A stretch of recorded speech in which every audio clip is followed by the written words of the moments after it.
Hi friends, welcome back to Shailaja's kitchen. నేను మీ శైలజ. ఈరోజు వీడియోలో ఇన్స్టెంట్గా స్వీట్ రెసిపీ చూపిస్తానండి.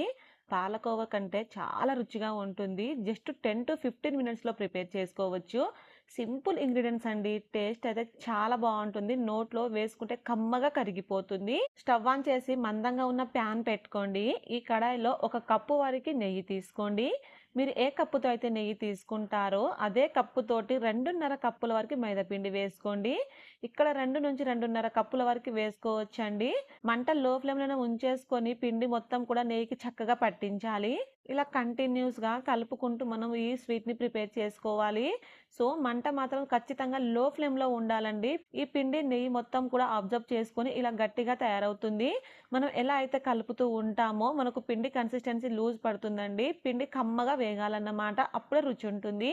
ఈలోపు మీకు ఒక చిన్న రిక్వెస్ట్ అండి, మన ఛానల్ని కొత్తగా చూస్తున్న వాళ్ళు ప్లీజ్ అండి సబ్స్క్రైబ్ చేసుకోండి. మన ఛానల్లో స్నాక్ రెసిపీస్, స్వీట్ రెసిపీస్ చాలా ఉన్నాయి. ఇంట్రెస్ట్ ఉంటే ఒకసారి చూడటానికి ట్రై చేయండి. పిండి మొత్తానికి ఇలా కమ్మగా వేగాలండి. చూసారు కదా, కొంచెం కలర్ చేంజ్ అయ్యే వరకు వేగాలి. చూసారు కదా, మనం వేసిన నెయ్యి మొత్తం పిండి అబ్జర్వ్ చేసుకుని రిలీజ్ చేసింది కదా. ఇప్పుడు స్టవ్ ఆఫ్ చేసేసి ఈ గిన్నె పక్కన పెట్టేసుకొని కంటిన్యూస్గా కలుపుకుంటూ చల్లారబెట్టుకోవాలి. ఈ పిండి మొత్తం కూడా కంప్లీట్గా చల్లారాలండి. అప్పుడే మనం దీంట్లోకి షుగర్ పౌడర్ వేసుకోవాలన్నమాట. స్వీట్ చాలా సింపుల్గా ప్రిపేర్ చేసుకోవచ్చు అండి. టేస్ట్ అయితే చాలా బాగుంటుంది.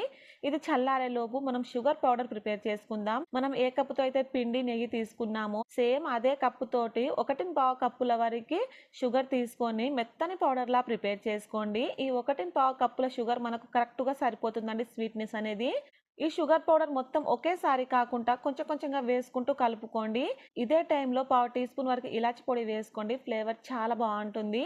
ఇప్పుడు ఈ షుగర్ పౌడర్ని కొంచెం కొంచెంగా ఇలా వేసుకుంటూ మంచిగా కలుపుకోవాలి. ఫస్ట్ మనం వేసిన షుగర్ కరిగాక మరలా షుగర్ వేసి కలుపుకోవాలి.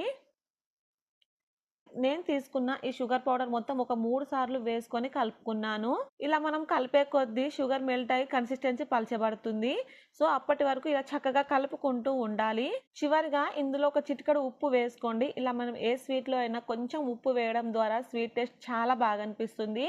ఇలా ఎక్కడ ఉండలు లేకుండా బాగా మిక్స్ చేసుకున్న తర్వాత ఈ మిశ్రమం అంతా కూడా ఒక ట్రేలోనికి ట్రాన్స్ఫర్ చేసేసుకోండి. ఒక ట్రేకి కొంచెం నెయ్యిని కానీ ఆయిల్ని కానీ అప్లై చేసుకొని దీని మీద నుంచి బటర్ పేపర్ వేసుకోవచ్చు. ఈ ట్రేలోనికి మనం ప్రిపేర్ చేసి పెట్టుకున్న స్వీట్ మొత్తాన్ని వేసేసుకొని ఈవెన్గా స్ప్రెడ్ చేసుకోండి. ఇలా ఈవెన్గా స్ప్రెడ్ చేసుకున్న తర్వాత మనకు ఈ స్వీట్ అనేది కంప్లీట్గా చల్లారే వరకు పక్కన పెట్టేసుకోవాలండి. 1 అవర్ తర్వాత నేను స్వీట్ని ఇలా కట్ చేసి చూపిస్తాను చూడండి. మనకు బటర్ పేపర్ నుంచి కూడా చాలా చక్కగా ఊడొస్తుంది. సింపుల్గా ప్రిపేర్ చేసుకోవచ్చండి. స్వీట్ తినాలనిపించినప్పుడు ఇలా క్విక్గా ప్రిపేర్ చేసుకోవచ్చు. టేస్ట్ అయితే మనం పాలకోవా తింటుంటాం కదా, సేమ్ అదే రుచితోటి నోట్లో పెట్టుకుంటే వెన్నెలా కరిగిపోతుంది. మీరు తప్పకుండా ట్రై చేయండి ఫ్రెండ్స్. పిల్లలైనా పెద్దలైనా చాలా ఇష్టంగా తింటారు. మీకు నచ్చిన షేప్లో ఇలా కట్ చేసుకోండి. ఈ స్వీట్ని మనము ఒక 5 to 6 days వరకు స్టోర్ కూడా చేసుకోవచ్చు అండి. చాలా బాగుంటుంది. తప్పకుండా ట్రై చేయండి. మరి ఈ వీడియో మీకు నచ్చిందా? నచ్చితే నా ఛానల్ని సబ్స్క్రైబ్ చేసుకొని పక్కనే ఉన్న బెల్ బటన్ని క్లిక్ చేయండి. Thank you for watching.